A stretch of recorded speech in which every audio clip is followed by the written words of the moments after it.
మొక్కజొన్న రైతులకు బకాయిలు వెంటనే చెల్లించాలన్నారు మాజీ మంత్రి హరీష్ రావు. 50 రోజులైనా రైతులకు మొక్కజొన్న డబ్బులు రాలేదన్నారు. కాళేశ్వరం కూలిందని సీఎం రేవంత్ పదే పదే ఆరోపిస్తున్నారని, రంగనాయక సాగర్, మల్లన్న సాగర్ కాళేశ్వరంలో భాగం కాదా అని ఆయన ప్రశ్నించారు. రైతులకు ఈ రోజు వరకు కూడా ₹1 చెల్లింపులు జరగలేదు. ఈ ప్రభుత్వం ఎంతసేపు కేసీఆర్ గారిని తిట్టడమో, బీఆర్ఎస్ పార్టీ నాయకులను తిట్టుకుంటూ పొద్దుగడుతున్నారు తప్ప ప్రజలకిచ్చిన హామీలు అమలు చేయడం లేదు. ప్రజలకిచ్చిన మాట ఈరోజు నిలుపుకునే పరిస్థితి లేదు. ఇలా కాళేశ్వరం ప్రాజెక్టు రేవంత్ రెడ్డి కూలింది అంటాడు.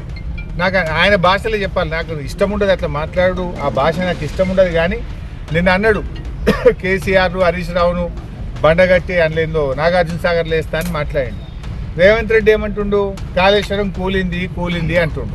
ఒకసారి సిద్దిపేటకు రా, నీకో బండగట్టి నిన్ను రంగనాయక సాగర్లో ఎత్తేస్తా, నువ్వు మురుగుతావా తేలుతావా చూస్తాం. మరి కాళేశ్వరం కూలిందా తేలిందా గప్పుడు తెలుస్తుంది. అలా నిండా నీళ్లు ఉంటే కాళేశ్వరం మంచిగా ఉంటే నువ్వు మునిగిపోతావు, నీళ్లు లేకపోతే కాళేశ్వరం కూలిపోతే నువ్వు తేలాలి. మరి